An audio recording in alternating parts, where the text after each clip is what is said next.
मेरे पति ऐसे निकलेंगे मुझे पता नहीं था। मेरी शादी को 1 महीना हो गया लेकिन अभी तक मैं अपने पति को ना देख सकी। क्योंकि वह रात को जब आते तो लाइट ऑफ करके कमरे में आते हैं और सुबह मेरे उठने से पहले घर से निकल जाते हैं। मुझे बड़ा अजीब लगता, सास से पूछती तो वो मुझसे नजरें नहीं मिला पाती, और सच जानने के लिए एक दिन मैंने अपनी जगह नौकरानी को सुला दिया और खुद कमरे में छुप गई। जब लाइट जलाई तो मेरी चीखें निकल गईं। मेरे साथ इतना बड़ा धोखा। आज मैं दुल्हन बानी बैठी थी अपने रूम और मुझे आए बहुत वक्त हो गया था लेकिन अभी तक मेरे पति का कहीं आता पता नहीं था। अचानक से आने वाली नींद के झोंकों ने मेरी बंद आंखों को खोलने पर मजबूर किया था। मैं पिछले कई घंटों से अपने कमरे में बैठी अपने पति का इंतजार कर रही थी। अब तो बैठ बैठ कर मेरी कमर में भी दर्द शुरू हो चुका था। जब यूं ही जमाई लेते हुए घड़ी की तरफ नजर दौड़ाई तो रात के 2 बज रहे थे। मेरे तो होश उड़ गए थे। आज तो मेरी सुहागरात थी, मेरी पहली रात, जिस रात पति पत्नी एक दूसरे से कई वादे करते हैं और उम्र भर साथ निभाने की कस्में खाते हैं। मैंने अभी तक अपने पति को नहीं देखा था। कुछ हमारे खानदान में रस्में भी थी। शादी से पहले लड़का और लड़की की फोटो भी नहीं दिखाई जाती थी। बस छोटी बहन से सुना था कि मेरा दूल्हा बड़ा ही प्यारा है। खुद ही दिल में सपने बुनने लगी थी। इस रात का इंतजार तो ना जाने मुझे कब से था और मुझे जब लाकर इस कमरे में बिठाया गया तो मैं बहुत डरी सहमी सी थी। मगर इतने घंटे बैठने के बाद ना सिर्फ मेरी कमर दर्द कर रही थी बल्कि जमाई ले लेकर मेरे सारे सपने और ख्वाहिश भी खत्म हो चुका था। एक बार तो सोचा कि उठ के बाहर जाऊं और जाकर देखूं कि आखिर मेरा पति कहाँ है, मगर फिर बाहर जाना मुनासिब नहीं लगा। जब नींद में बहने लगी तो यूं ही बैठे बैठे बेड के क्राउन से टेक लगाकर सो गई। अब और इंतजार करना मेरे लिए मुश्किल था कि तभी दरवाजे का लॉक खुलने की आवाज आई। मैं हड़बड़ाकर आंखें खोलकर देखने लगी, मगर कमरे में तो खूब अंधेरा फैल चुका था। मैंने सहम कर कहा कि कौन है, मगर पैरों के चापल की आवाज मुझे सुनाई नहीं दी। मैं सकपकाकर बोली कि सुनिए जी, क्या ये आप है? ये कमरे में इतना अंधेरा क्यों कर दिया? क्या लाइट चली गई है? मैंने एक ही सांस में कई सवाल कर डाले थे, तभी गला खखार कर एक मर्दाना आवाज गूंजी, मैं हूँ आपका पति। इतना सुनना था कि मेरे दिल की धड़कन तेज हो गई। हालांकि मैं जानती थी उस वक्त मेरे कमरे में मेरा पति ही आ सकता है। ऐसे लगता था जैसे पति की आवाज सुनकर मेरी सारी थकान वही दम तोड़ गए हो। अब मुझे शर्म आ रही थी, मगर एक बात की हैरानगी हुई थी कि आखिर पति ने कमरे में आते ही अंधेरा क्यों कर दिया था। मुझे ये बात थोड़ी अजीब लगी। अगर लाइट चली गई थी तो मोमबत्ती या टॉर्च ही कमरे में ले आते। मैं आंखें फाड़ फाड़ के देखने की कोशिश कर रही था कि जब मुझे एक मर्दाना साया सा अपनी तरफ आते हुए नजर आया। पति मेरे सामने आकर बैठा और कहने लगा कि माफ कीजिएगा, बाहर दोस्तों में गपशप लगाते हुए वक्त का पता ही नहीं चला। आप तो जानती है कि ऐसे मौके पर दोस्त कहाँ जान छोड़ते हैं। आप काफी थक गई होंगी, मुझे लगता है आपको सोना चाहिए, बाकी बातें हम कल कर लेंगे। मेरा पति तो बात करते हुए बहुत अटक रहा था। उसके मुंह से तो हकलाते हुए शब्द भी ठीक से नहीं निकल रहे थे। इसका हरगिज ये मतलब नहीं था कि उन्हें अटक अटक कर बोलने की बीमारी थी। वो तो यूं बात कह रहे थे जैसे मुझसे शर्मा रहे हों, उन्हें मुझसे शर्म आ रही हो। मर्द होकर उनका मुझसे शर्माते हुए बात करना मुझे बहुत परेशान कर गया था। फिर याद आया कि छोटी बहन ने भी बताया था कि दीदी आपके मंगेतर बड़े शर्मीले किस्म के हैं। मैंने पति से कहा कि आपने कमरे में अंधेरा क्यों कर दिया? क्या आप मुझे देखना नहीं चाहते? जाहिर है एक औरत शादी की रात बस अपने पति के लिए ही तो सजती संवरती है ताकि उसका पति उसे देखे, उसकी तारीफ करे। मेरी बात सुनकर पति कुछ देर खामोश रहा और फिर कहने लगा कि मैंने तो आपको जी भर के देख लिया था। जब आपको मेरे पास लाकर बिठाया गया, आप बहुत खूबसूरत है। और हमारे यहाँ एक रस्म है, मुझ पर किसी ने जादू करवाई थी ताकि मेरी शादी ना हो सके। इसलिए पंडित जी ने बताया कि तुम्हें कुछ दिन तक रात को अंधेरे में पत्नी के पास जाना है। मुझे ये बात बड़ा अजीब लगी थी, मगर उस वक्त मैंने इस बात को सच मान लिया क्योंकि पहली ही रात मैं किसी बहस में नहीं पड़ना चाहती थी। उस रात मैं सोने के लिए लेटी तो मेरा पति पहले ही लेट चुका था। दिल में एक ख्वाहिश थी कि पति का चेहरा देखूं। आखिर वो मेरा पति बन चुका था। जब वह बारात लेकर हमारे यहाँ आए थे तब भी उनके चेहरे पर सेहरा बांधा गया था, जिसमें फूलों की लड़ियों में मुझे उनका चेहरा दिखाई नहीं दिया था। रात गुजर गई। मैंने सोचा कि चलो ये रात भी गुजर जाने दूं, चंद घंटों की तो बात है, सुबह होते ही मैं अपने पति को देखूंगी। मैं पति के पहलू में सो गई। सुबह जब मेरी आंख खुली तो मैंने मुस्कुराकर बेड के दूसरे तरफ देखा।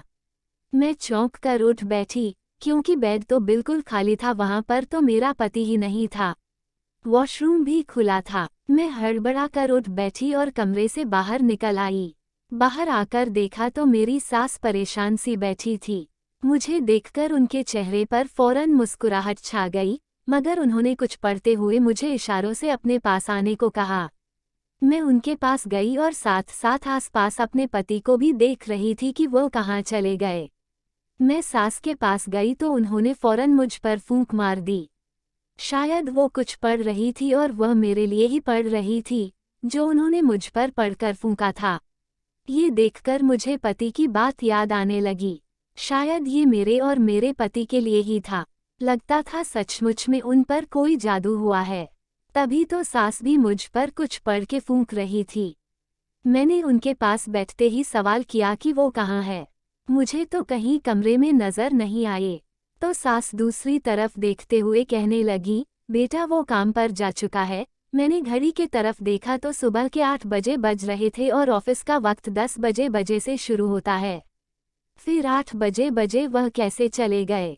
सास मेरी नज़रों को देखकर सवाल समझ चुकी थी और कहने लगी कि बेटा उसके काम का कोई पता नहीं, वो अपने दोस्त के साथ मिलकर कारोबार करता है और दिल जब चाहे तभी घर से चला जाता है। तुम नाश्ता कर लो। मुझे ये बात बड़ी अजीब लगी। मेरा दिल चाहा सास से पूछूं, क्या पति की शादी में मर्जी नहीं थी? न ही रात को उन्होंने मुझसे कोई बात की थी और न ही वो चेहरा दिखाएं। कैसे चले गए भला? कोई अपनी शादी के अगले दिन भी काम पर जाता है। मैं इसी सोच में गुम थी कि सामने वाले कमरे से एक लड़का निकला। मैंने उठकर देखा और जल्दी से अपना दुपट्टा सर पर ले लिया। मेरी सास मुस्कुराकर कहने लगी कि बेटी ये तुम्हारा देवर है। मैंने सरसरी सी नज़र दौड़ाकर उसको नमस्ते किया तो वो आंखों से ही जवाब देकर वहां से बाहर चले गए। और सारा दिन भी यूं ही गुजर गया। मैंने नोट किया था कि मेरी सास काफ़ी परेशान दिखाई दे रही है, जबकि वो तो मिजाज की बहुत अच्छी औरत थी। हमारा रिश्ता होने के बाद वह कई बार हमारे घर आई थी। मैंने उनके चेहरे पर कभी उदासी देखी ही नहीं थी और बहुत खुशमिजाज थी, मुझसे बहुत प्यार से मिलती थी। मैं तो बहुत खुश थी कि चलो सास बहू में खूब जमेगी, मगर अब तो वो मुझसे बात भी गोया ख्यालों में डूबी हुई करती थी। मैं जब बुलाती तो ख्यालों से निकलकर मेरी तरफ देखने लगती। इस घर में मेरे पति सास के अलावा एक मेरा देवर भी था। हम 4 लोग ही यहाँ पर रहते थे। मैं शाम में अपने पति के आने की राह देख रही थी। बिल्कुल नई नवेली दुल्हन की तरह सज संवर कर बैठी हुई थी, मगर तभी दरवाजे पर दस्तक हुई। मैंने फौरन मुस्कुराकर दरवाजा खोला तो सामने मेरा देवर अंकित खड़ा था। वो मुझे यूं खड़ा देखकर हड़बड़ाते हुए नजरें चुरा लिया। मैंने भी उससे नमस्ते किया और वापस अंदर आ गई। बहुत रात हो चुकी थी। बार बार मेरी नजरें घड़ी पर जा रही थी, ना जाने मेरा पति कहाँ रह गया था। सास ने जबरदस्ती खाना भी खिला दिया। देवर भी वहीं खाना खा रहा था। मुझे महसूस हुआ कि जैसे वो मुझे चोरी चोरी देख रहा है। मैंने जब उसके तरफ देखा तो वह बौखला कर नज़र ही बदल दिया और फिर आधा खाना छोड़कर घर से चला गया। मेरे दिमाग में बहुत ख्याल आ रहे थे। मैं यूं ही बैठी सोच रही थी कि आखिर वजह क्या थी। दिल घबराने लगा तो बालकनी में खड़ी होकर रोने लगी। आंखों से आंसू बह रहे थे। शायद मैं उनको पसंद नहीं आई थी। वो मुझसे नफरत करते थे या फिर उनके दिल में कोई और था। मैं अभी यूं ही खड़ी रो रही थी कि तभी कमरे में खूब अंधेरा फैल गया। हल्की रोशनी बालकनी के बल्ब की थी, जिसे मैंने यूं ही जलता छोड़ा और फिर कमरे में चली आई। मेरे पति विनायक दूसरी तरफ मुंह किए बैठे थे। मैं आज हर बात क्लियर करना चाहती थी, इसलिए बिना कुछ कहे पति के पास जाकर बैठ गई। मेरा कंधा पति के कंधे के साथ लग गया तो वह फौरन मुझसे इतना दूर हुए कि उनका कंधा दोबारा मेरे कंधे के साथ ना लग सके। मैं पति से हर बात क्लियर करना चाहती थी कि आखिर वो मेरे साथ ऐसा क्यों कह रहे हैं। मैंने एक बार फिर पति के तरफ देखा और डरते डरते पति का हाथ थाम लिया। मेरी हाथ महसूस करते ही फौरन विनायक ने अपना हाथ छुड़वाया और उठ खड़े हुए। दूसरे तरफ मुंह मोड़ के कहने लगे कि जो भी बात करनी है जल्दी करें, मैं बहुत थका हुआ हूँ, मुझे नींद आ रही है। पति की बातें मेरी आंखों में आंसू ले आया था। मैं बोली कि क्या आप किसी और को पसंद करते हैं? अगर ऐसी कोई बात थी तो आपने मुझसे शादी क्यों की? पति फौरन गला खनखार कर बोले कि मैं किसी और को पसंद नहीं करता, बस मेरी एक मजबूरी है। ना ही मैं आपको अपना चेहरा दिखा सकता हूँ और ना ही मेरे पास वक्त है जो आपके पास बैठकर मोहब्बत भरी बातें करूँ। मुझे भी गुस्सा आ रहा था। आखिर ये कौन सी मजबूरी थी कि मेरा पति मुझसे दूर भाग रहा और मैं उसके पास आने की कोशिश करती रहूं। उस दिन के बाद कई दिन यूं ही गुजर गए और सारी रात में यूं गहरी नींद सोती कि मेरी आंख फिर सुबह ही जाकर खुला करती थी। सारा दिन पति घर से बाहर रहता था और दूसरी तरफ मुझे ना जाने क्यों ये महसूस होने लगा कि जैसे मैं किसी की नज़रों में हूँ, लेकिन जब मैं इधर उधर देखती तो कोई नज़र नहीं आता था। एक बार मैं शाम की चाय बनाकर अपनी सास के कमरे में जाने लगी तो उनकी आवाज़ सुनकर वहीं रुक गई। वो शायद किसी से फ़ोन पर बात कर रही थी, बार बार वो एक ही शब्द दोहरा रही थी। पता नहीं कौन था, लेकिन मेरी सास उसकी विनती कर रही थी। ना जाने मेरी सास को कौन ब्लैकमेल कर रहा था। मैंने जब उनके कमरे का दरवाज़ा खटखटाया और कमरे में दाखिल हुई, तो वो फ़ोन बंद करके अपने आंसू पोंछने लगी। मैंने उनके रोने की वजह पूछी तो वो कहने लगी कि उनका भाई है, उनसे नाराज़ हैं, कई साल हो गए हैं, उनसे सीधे मुंह बात ही नहीं कर रहा, ना ही कभी उनसे मिलने आता है, वो उसकी फ़ोन पर रो रो के विनती करती है। मेरा दिल अपनी सास की बात सुनकर उदास हुआ था, मगर उसके बाद जो सच्चाई मेरे सामने आई, मैं दंग रह गई थी। चंद दिन बाद ही सास की बहन उनसे मिलने आ गई। मुझसे भी बड़े प्यार से मिली, खाना भी हमारे साथ खाया। मैंने ये महसूस किया था कि सास और देवर दोनों को खाना खाना नागवार सा लग रहा था। मेरा देवर तो खाना खाते ही अपने कमरे में चला गया और जब देवर के ये तेवर मौसी ने देखी तो वो मेरी सास से कहने लगी, तुमने अंकित का रिश्ता बचपन से ही मेरी बेटी से तय किया था। अब तुम मुझे बताओ कि कब तक मेरी बेटी को बहू बना कर लाओगी। मेरी सास अपनी बहन को टालमटोल कर रही थी। मुझे यह महसूस हुआ कि जैसे वो अंकित की शादी अपनी बहन की बेटी से करना ही नहीं चाहती। अगले दिन मेरी सास अभी सो ही रही थी, मैं और मौसी जाग गईं। मैं किचन में अपने लिए नाश्ता बना रही थी, तभी मौसी भी वही आ गई। मुझसे कहने लगी कि मैं उनके लिए भी नाश्ता बना दूं। मैंने उनके लिए भी नाश्ता बनाया और हम एक साथ नाश्ता करने लगे। मौसी मुझसे कहने लगी, विनायक नजर नहीं आ रहा, क्या अब तक सोया पड़ा है? कल से मैं आई हूँ, उस लड़के को मिलने की भी इच्छा नहीं हुई। मैंने कहा, वो सुबह सवेरे ही काम पर चले जाते हैं। कहने लगी, चलो सुबह चला जाता है तो रात को वापस कब आता है? मैंने कहा, वो बहुत देर से आते हैं। मेरी बात पर मौसी खामोश हो गई थी, फिर अपनी चाय पीने लगी। मुझे एकदम से अपनी सास की भाई का ख्याल आया, तो मैंने भी जिक्र कर दिया। मैंने कहा, आपके भाई साहब किस बात पर इतना ज़्यादा नाराज है कि रोज़ मेरी सास उनसे विनती करती है, लेकिन वो है अपनी बहन पर ज़रा भी तरस नहीं खाते। मेरी बात सुनकर मौसी हैरत में पड़ गईं। कहीं कौन सा भाई, हमारा तो कोई भाई है ही नहीं, हम बस दो बहनें ही हैं। ये बात सुनकर मैं दंग रह गई थी। अगर मेरी सास का कोई भाई नहीं था, तो वो रो रो कर किससे विनती करती थी कि वो वापस आ जाए, एक बार उनसे मिल लें। मौसी भी नाउम्मीद हो गई थी और मेरी सास कहने लगी कि अंकित उनकी लड़की से शादी नहीं करना चाहता था। मैंने कहा, क्यों? तो वो कहने लगी, उसकी मर्जी नहीं है। मैंने कहा, अगर मर्जी नहीं थी तो इतने साल से क्यों बात जोड़े रखी, पहले इनकार कर देता। मेरी सास कहने लगी कि यही बात मैंने अंकित से भी कही है, मैं अपने दोनों बेटों के हाथों बहुत दुखी हो चुकी हूँ, दोनों ही मर्जी के मालिक हैं। ये कहकर वो रोने लगी और मैं उन्हें तसल्ली देने लगी। तंग तो मैं भी अपने पति से आ चुकी थी, इसलिए मैंने सोचा कि शायद मैं उनके सामने हूँ इसलिए उन्हें मेरी एहसास नहीं है, क्यों नहीं कुछ दिन के लिए मैं अपने मायके चली जाऊँ ताकि उन्हें मेरी कदर हो। इसलिए एक दिन जब दिल बहुत ज़्यादा बेचैन हुआ तो अपनी सास से पूछी और चली गई, और सोचा अपनी माँ से भी तो जाकर पूछूं कैसे मर्द से मेरी शादी करवाई है जिसने अभी तक अपना चेहरा अपनी पत्नी को ही नहीं दिखाया। मैं तो जानती ही नहीं थी कि वहां पहुंचकर मुझे कैसा धक्का लगने वाला है। जब मायके पर पहुंची तो तभी एक दिन एक कुरिया आया। वो हमारे घर के बाहर था। मैंने उसे बोला किसका पेपर आया है और टटोलकर देखने लगी। उस पेपर पर तो मेरा ही नाम लिखा था। जब खोलकर मैंने अंदर मौजूद पेपर पढ़ा तो मेरे पैरों के नीचे से जमीन निकल गई। मैं पेपर देखकर अपने घर जाकर अपने कमरे में चली गई।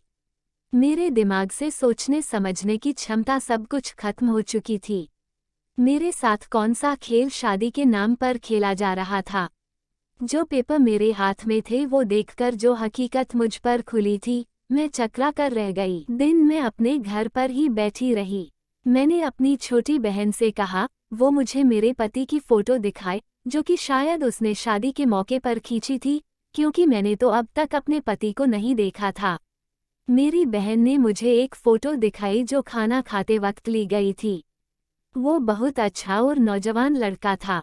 मैं कोई भी बात अपने मायके में नहीं बताना चाहती थी। मैं कुछ दिन बाद ही वापस ससुराल चली गई। मुझे सच्चाई को सामने लाना था। रात को फिर से वो इंसान मेरे कमरे में आया था, जो पिछले 1 महीने से मेरा पति बनकर कमरे में आता था और सुबह होते ही चला जाता था। ये कौन था जो मेरे जज्बात के साथ खेल रहा था। आज मैं खुद ये चाहती थी कि वह कमरे से बाहर निकल जाए, क्योंकि अब मैं जान चुकी थी कि वह मेरा पति नहीं है। फिर भी मैंने सच जानने के लिए उससे ये पूछा, मैं मायके गई थी तो आपने मुझे कितना याद किया।